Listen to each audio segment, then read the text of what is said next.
So what would you say the pros and cons are working for an agency when you're initially starting out? So when you're first starting out, it removes a lot of the admin on your side. You don't have to hunt for students, all that selling yourself, as it were, marketing what you offer. Um, that's all on the agency. It's the agency's job to get the money and talk about that. So you don't have to worry about that. Actually, all you need to do is the delivery of the lesson and a little bit of your admin between you and the agency to make sure you're paid. Um, and they take their little bit, their commission from it. So in terms of starting out, it can be a really nice way of switching to the tutoring without having to do the admin.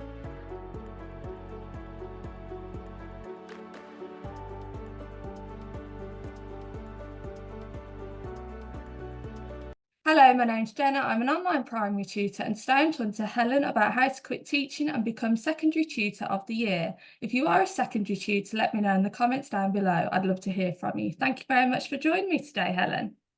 It's nice to be here. Thank you. Well, you got in touch with me on Facebook and I was really chuffed. You had a very different, unique story to other people that I've spoken to. So I was really glad to hear from you. Can you tell me, why did you originally want to go into teaching? Actually, originally, I really, really didn't want to go into teaching. Oh, okay. My mum is a teacher, and I was absolutely determined not to become one. Fast forward a few years, post doing my degree and doing a little bit of working with students just to support them, and I went, actually, no, I'm actually quite good at this. So then went, okay, let's do it. Let's go for the PGCE and let's do the teaching. So yeah, So you eventually gave in the end. I gave in the end. I am turning into my mother. And how did your Fudge. family react when you did it? Were they like, I told you so? Or were No, they they like, were very go for it? gracious. They were very gracious. But yes, we seem to be a family of educators. So It seems to be the way. I've got family that are educators, and you do like push it away initially, and you're like, no, I'm going to find my own path. And then everything you do, like you say, lines up and you just go for it. yeah. So, what was the process like looking for a PGCE that was right for you? So it needed to be local actually to where I am in North Wiltshire. Due to accommodation and family commitments and things, so I had narrowed it down quite dramatically from countrywide to the two options in Bath and the two options in Bristol, being commutable daily for me from home. And So where which I one did you go with in the end? am, in the end, University of Bath, and then Oh, that's a nice location. yeah, up on the top of that hill. It's a big hill to drive up every day, but it was the right side of Bath. It was easy to get to, and it had a good reputation. So that was where I ended up. And did it live up to its reputation? Were you happy there, or were there things that you think could have slightly been improved, possibly, or just a generally positive experience? Yeah, generally it was a positive. I really enjoyed the teaching and learning how to teach, get some of those pedagogy skills going and sharing with everybody else on the course as well, supporting each other through it because it can be a tough year, that PGCE year. Yeah, Um, of definitely. doing it. So that in that sense, it was great. As I know, we'll go on to talk about. I struggled with my health towards the end of it, and that obviously became a challenge. But the actual course itself from Bath was great. Focusing on the course, then, was it, because I've spoken to other people who did PGCEs, and some say it's very theory heavy and smaller amounts in school, and others have said other things. What about you? How would you have said yours was? We were fairly lot of placement in school. We did 3 placements in school, so two in the one, yeah, 2 terms in the one school and one in a complementary, something slightly different um, school. And yeah, there was time of theory and time of practice, and definitely times when we were in university. Um, but there was definitely a lot of practice actually in school in that particular course. So that was And good. what focus did you focus on, primary or secondary initially? Secondary, secondary Secondary maths. straight away. Because some Yeah. people do primary and then they totally change, which I didn't realise you could do. It Yeah, I must be think a massive once you've got turnaround. once you've got it, but I think it's very different teaching one subject across the year groups Mhm. to potentially teaching. all the subjects in Mm. maybe not as much detail. Obviously, primary school teachers do the detail that they need to at that curriculum. Mm. But then obviously when you get to secondary school, it refines in and you have different teachers for different subjects. So And how did you find the support in each school? yeah, it was good. There was always a mentor, somebody from the department to work with you, to give you advice, where to find resources, um, things like that. And then there was the times where you were doing the more broader school-based stuff, the pedagogy outside of your subject as well. So in that sense, there was both sides. I was also on placement with four other people from the university, so I kind of knew them from the broader PGCE course when we were doing all of the pedagogy at uni, as well as seeing them in school. And what advice would you give to someone going to do a PGCE now or is in the middle of it? Oh, And do it. No, not no, that's no, I joke. It sounds really weird. Get yourself organized. Get really organized and get on top of that admin, because I found that was the hardest part of all of the course. Wasn't actually delivering the teaching. It was filling in the lesson plans and the schemes of work and all those things that you had to do. When I did it, you had so much paperwork to fill in, and of course your essays. And at least at that point in the Bath course, there were essays that you had to write to get the qualification at the end. So there was a lot of admin behind the scenes, and trying to stay on top of that and not getting it to slip can just help reduce those stress levels, rather than going, I've got 5 lesson plans to fill in before tomorrow. So trying to do as much as you can ahead of time and on top of it is going to be really helpful. don't you find lesson plans insane though when you're teaching compared to like actual teaching?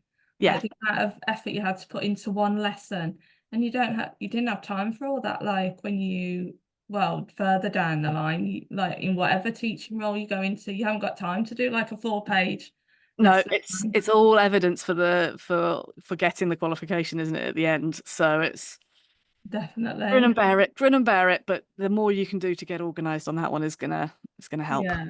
What happens at the end of your PGCE? So about halfway through my third placement, so we're talking mid-May at this point. So almost all the way through, I developed chronic fatigue syndrome, or ME, as some people know it, Yeah. which knocked me for six. Completely, I struggled to get out of bed and do things in the morning. I certainly couldn't teach. Um, so at which point I suspended the course for the time being, with the hope to be able to go back and finish off that last teaching placement. But yeah, it didn't work out. I tried to go back. It just the stress levels and the demands of being in the classroom were just too much at that point for my body to handle. So unfortunately, yes, I had to withdraw, but right at the very end, which is gutting, absolutely gutting to not quite finish. And I did. I pressed on in the last couple of weeks, feeling horrendous trying to get through, but just yeah, in the end, the doctors were, no, you've got to stop. You've got to take the break. And was there no warning signs? Had you never had anything like this before?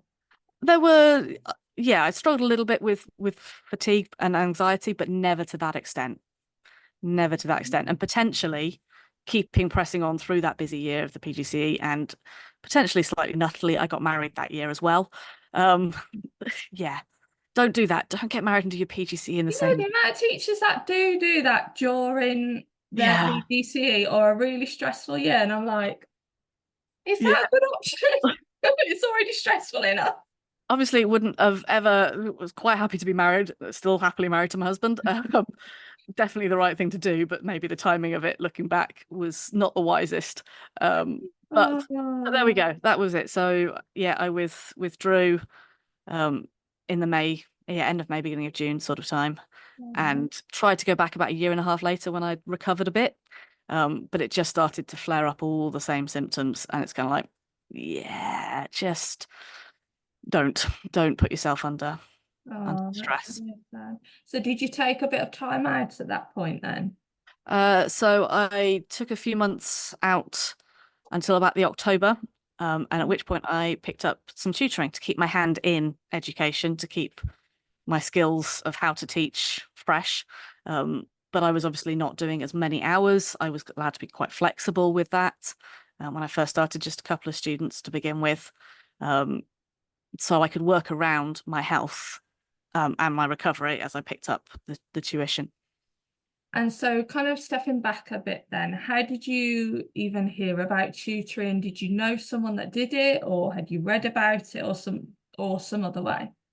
So I kind of knew that it had happened. I'd done a little bit sort of teenage years, A level, helping sort of key stage 3 students, like a Saturday job type thing when I was younger.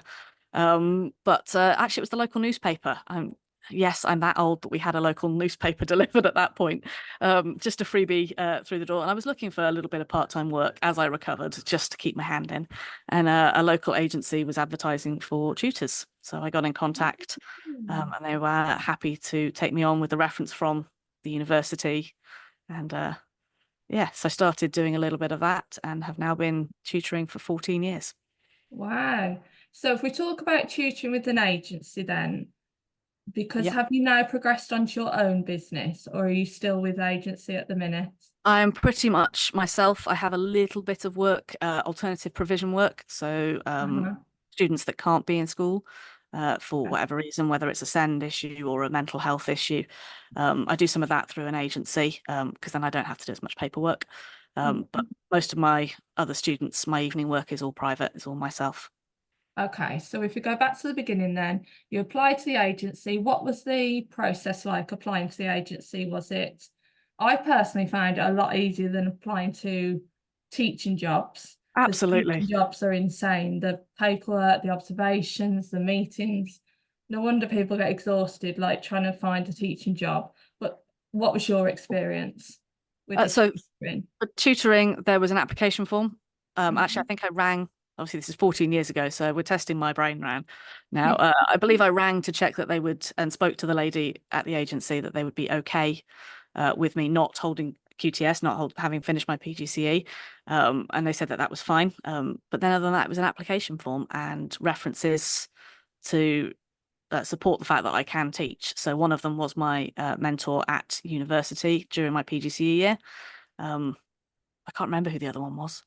Um, so yeah, it was a conversation and the references. So actually, much like applying for another job, not necessarily a teaching one, um, and starting with one student to see how I got on, and then building up from there. And were you observed? No, Oh, that's interesting. I know some agencies Observed. that I've now met. People will do sort of like a 10-15 minute agency, do an observation or a recorded lesson or something, so that you can see the style, but not, yeah, not in this case. I think it was okay. Which looking back actually is a little strange, but obviously when you apply for a teaching role, you do have Yeah, to do delivery, don't you? You have to yeah, deliver a lesson. yeah. So So what would you say the pros and cons are working for an agency when you're initially starting out? so when you're first starting out, it removes a lot of the admin on your side. You don't have to hunt for students, all that selling yourself, as it were, marketing what you offer. Um, that's all on the agency. It's the agency's job to get the money and talk about that. So you don't have to worry about that. Actually, all you need to do is the delivery of the lesson and a little bit of your admin between you and the agency to make sure you're paid. Um, and they take their little bit, their commission from it. So in terms of starting out, it can be a really nice way of switching to the tutoring without having to do the admin, Mhm. um, which is a little bit different. Actually, it requires switching on a business mind. And I have to say, I don't have a business mind. It really, having to think about how to do all of that is Mhm. not natural to me. So starting with an agency can be really helpful to get clients in and start building up your experience. And you can then go from there as word of mouth spreads. Um, then you can get your own private students. You've got to be careful. Most agencies will say that you can't poach students. Obviously, you can't take students from an agency Yes, to yeah. work independently. And you've got to be careful again with word of mouth. Some agencies, if you have somebody, a client, a student through an agency, and they refer you on, then Mhm. they like to have a small cut of that. It's usually a reduced rate commission. Um, but word gets out there, and you start to build your experience, and then you can, once you've kind of got the hang of, not the hang of teaching, it's slightly different with tutoring because you're usually one-to-one or one to a small group. You don't have nearly the behavior management issues that you do in a classroom that you need to work out So a lot of that side of things you don't have to think about. But at the same time, if you're working one-to-one, you don't have paired exercises or group work that you can do as easily. It's a lot more intense because you're just working one-to-one. So it's an adjustment. It's an adjustment of style, I think, to teaching to tutoring. Both perfectly great, and you can easily swap between them. But just that time of adjustment first, and then once you've got your feet under you and you're happy with the tutoring, then sort of you can branch out in your own. So were you face to face? Were you online, or were you a mixture? I started face to face in my area. I live sort of somewhere between Bath and Swindon, North Wiltshire. So I started face to face, hopping in my car, driving around, textbooks in the boot of the car. I Feeling had, like a taxi driver. yeah, a little bit. But I was able then to get a little bit further, and I had students that even then were home educated for whatever reason. Okay. In the first sort of 3 or 4 years, I started to build up some daytime work. And then online came. I was online already before COVID, but it was a mix of in-person and online at that point before we all went into lockdown. But at which point, when we did go into lockdown, I was able to swap to everybody online really, really quickly because I That's was good. already doing it, and now I'm solely online. Now what do you think the benefits are of online compared to face to face, in your opinion? I think there are benefits and to both of them. I think it varies between student actually. Some students Yeah, will be yeah. much better with face to face than they will with online. Other students online, it allows them to be in their own space. They don't have to come into this stranger's home work, or they don't have a stranger coming into their home. There's no space for, especially if you've got a child that's uh, got social anxiety, autism, something like that, where they struggle with that. Then actually being able to be in their own room or their own kitchen on a computer is much safer for them, much more comfortable than having to go anywhere or have somebody coming in. I can pull in a lot of resources online very quickly. I mean, face to face you can still do it, but you might have to grab a textbook or print something off, whereas on face to face online I just snip a picture of whatever question it is and drop it in. I can bring in manipulatives, digital ones, so students can also manipulate them. I work interactively. It's not just me talking at them. They can move Cuisinart rods or algebra tiles. You can bring in things like Desmos graphing software, and it really helps them to get a massive overview of maths, and how all the bits sort of work together in that sense. And they can do it from wherever. So if they are traveling, if they're on holiday, not that I'd suggest that you do tuition on holiday, but you've got an option, or if you've got an open day or something like that, then you can take the computer with you. And same on my part. If I'm away at something, then I can log in from a hotel room or a co-working space and deliver the lesson there. So in that sense, it's really flexible for the students. There's also more reach. I work with students internationally. I have a student in Switzerland. I can't go to him regularly. I mean, it'd be lovely. I wouldn't mind teaching in Geneva. That would be rather nice. Oh, that'd be nice. That would be rather nice, wouldn't it? But Lovely. I can't do that on a regular so I'm just going to hop on a plane and I know. go somewhere. So there is a much broader pool of students that you can access. I mean, you're still competing against a larger area of tutors in terms of getting clients because you're no longer just in your area. But yeah, I've worked with students across the UK and internationally because they found me, and I'm the right fit for their child, for the student. And working online means we can do that. We'll come back to online in a second, Sure. but in the initial stages of tutoring, did you have that want to go back to teaching, or were you like, no, I'm quite happy with this. This change is quite good for me. Or is it a bit of to-ing and fro-ing? It's a bit to it's still a bit of to and fro in. Oh, really? Would you go Even into the now, classroom now? yeah, in the right classroom, in the right environment, but I'd have to go through the PGCE again or some other method to qualify. So it would take time in that sense. I do love teaching. I love seeing kids get it, and that can be in the classroom or one-to-one. The tuition works really well for me at the moment, and rationally, when I think about it, it works well around my children now that I have them. Um, It works well around my family life. I've got flexibility. I can go and I can take a day off in the week if I want to. I just need to rearrange my lessons. I've got a lot more flexibility than I would do in the classroom. So yeah, most of the time I am really happy with what I'm um, doing it well, getting a bit of a name for it now. And yeah, there's just every now and then there's the tang of I want to go back. I'd like to go Mhm. back, but maybe in a few years, we'll see. Yeah, there's a few people I've spoken to, not many, but some that have said they would consider going back, depending on the right environment, the right school, and all that kind of thing. So, with your online learning, so moving forward, you started with the agency, mainly face to face, now you're online. What subjects do you cover I, online? I'm a great maths nerd. I tutor for GCSE and A-level maths.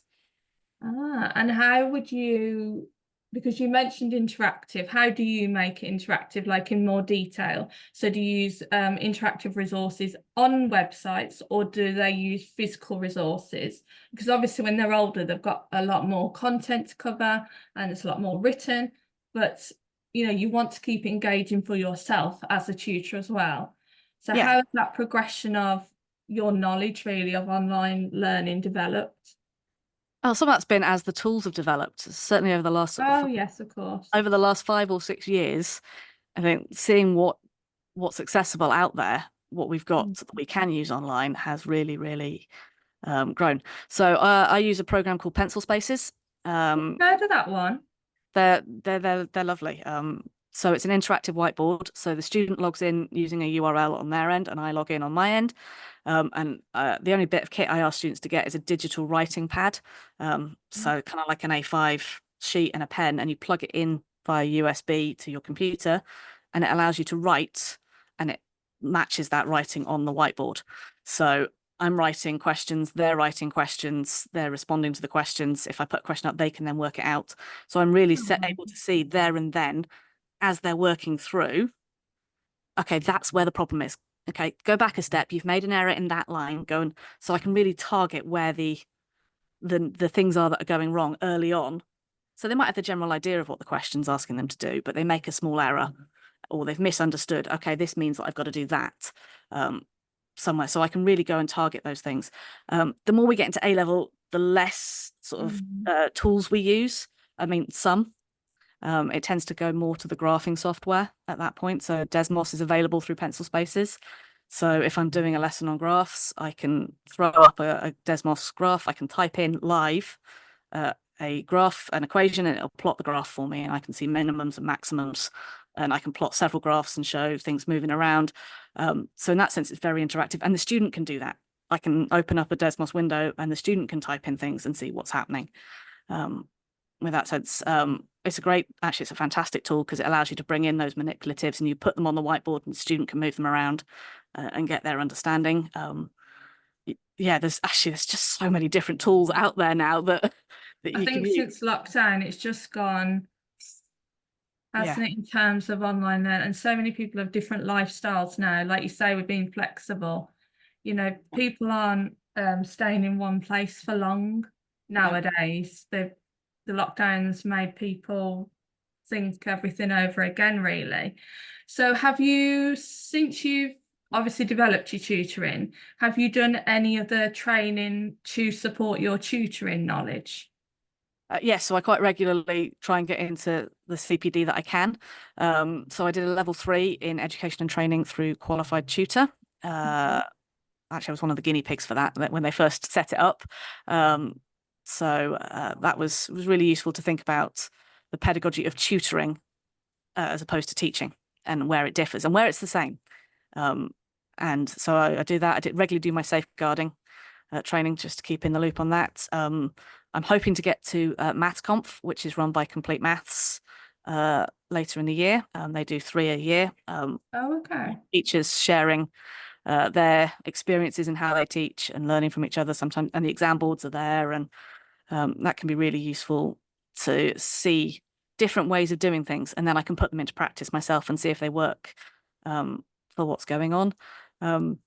Yeah, there's a lot out there. The Tutors Association actually over the summer have a series of webinars, free webinars that have got various bits of CPD, both again, pedagogy. So there's one on metacognition I know that's coming up, might have been already.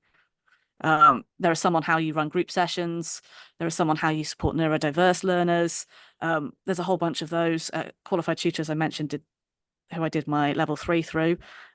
They have a weekly almost chat about tutoring on LinkedIn and YouTube, as well as business coaching and other supports in there. So there are some really good tutoring organizations out there that you can get training and get support through, which are fantastic. That's good. Yeah, I've started to come across some of it myself, to be honest, because when I left schools, I was like, don't invite me to another meeting again. I don't want another meeting. But Yes, it's coming from you and it will personally develop you for the right reasons. You're more willing to you do can it for choose. your students. Yeah, when it's a choice. You But can I choose what you was go an to. early years teacher, and many meetings you turned up to and it wasn't relevant at all in any way. Yeah, the joys of having to work for yourself is you can choose Yeah.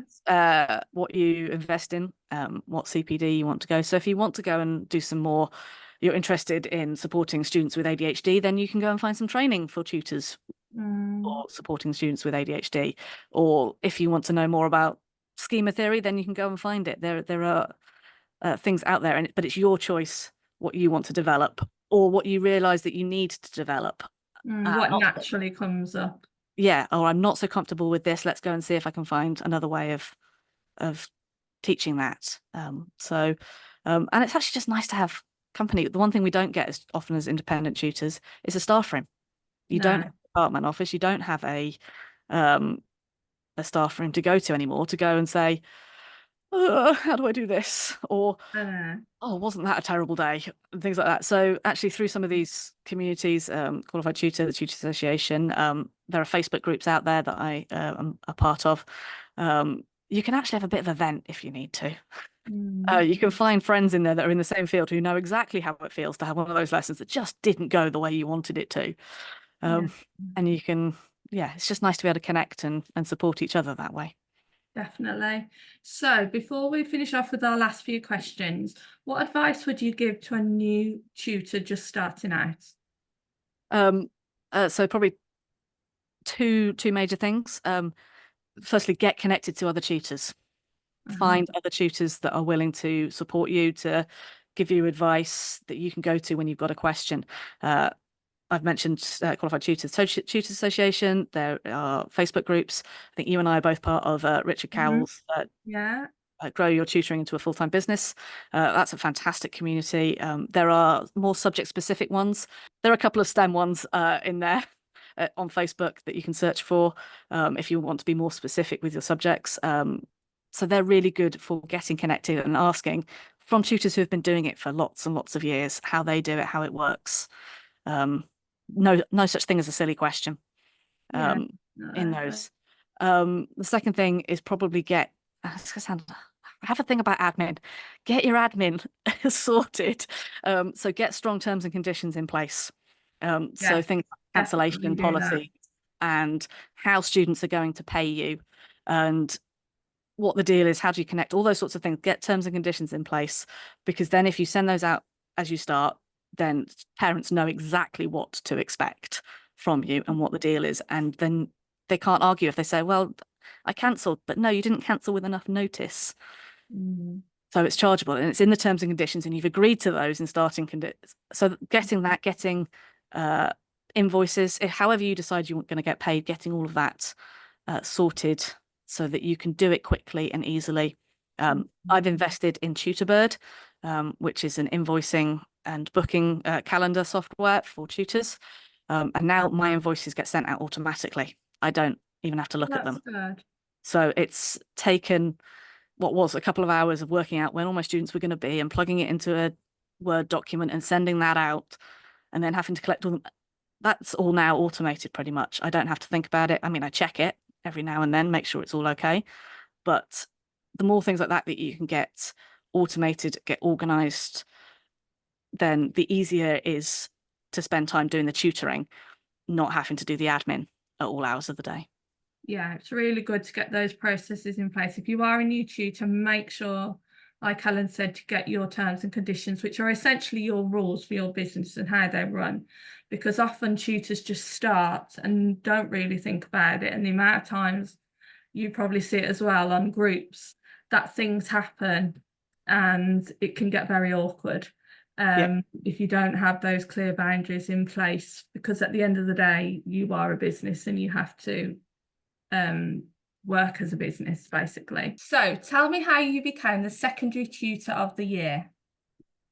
Well, it's a little bit exciting. I wasn't expecting it. So the Tutors Association have run the National Tutoring Awards for the last couple of years to recognise the best in tutoring. And actually, that makes me sound quite arrogant now. But I've been nominated the last 3 years.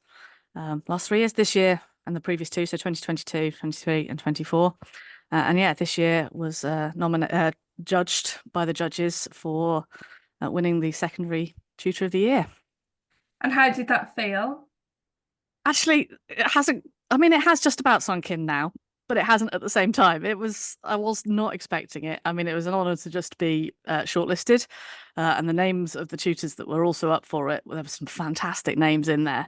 It was amazing. It was fantastic, but it was shocking at the same time, in a good way. Shocking, not a bad way. And were you presented with an award? Were you there at the time, or did you just hear about it? No, I was there at the time. Any excuse to have a good party. So yes, went up, and it was lovely to actually see some of these tutors that I connect with virtually, actually in person, who were there. And yes, there's a nice glass trophy, which I'm now having to keep my kids' fingerprints off of. Yes, it was very exciting. Oh, well, congratulations. And I'm really, really pleased for you. And now you can have it as a banner on your tutoring page. I imagine you already do. Absolutely. Well, of course, you've got to make a big deal of it. Of Just course. drop it in a few times. So to finish off then, what is your business like now? What are you currently offering and where can we find you? So I'm still offering GCSE and A-level maths, purely online. I'm actually full for one-to-ones for September, which is very exciting already. But I have 2 GCSE groups for year 11s running, starting in September. So one for the higher tier and one for the foundation tier, on a Tuesday evening. You can find me on my website, osmondeducation.co.uk, or on Facebook or LinkedIn. I am actually now on Instagram as well, though that's very, very, very new. So there's not much up there, but you can find me there, Osmond Education. We're not clever with the names. Well, thank you very much, Helen. It's been an absolute pleasure to chat to you, and I've learned so much. I'll leave all your details down below so that if anyone wants to get in touch, they can with you.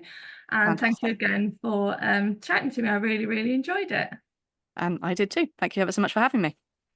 If you liked today's video, please make sure to subscribe to see who else I'm chatting to, and make sure to check out Helen's page down below. Thanks for watching.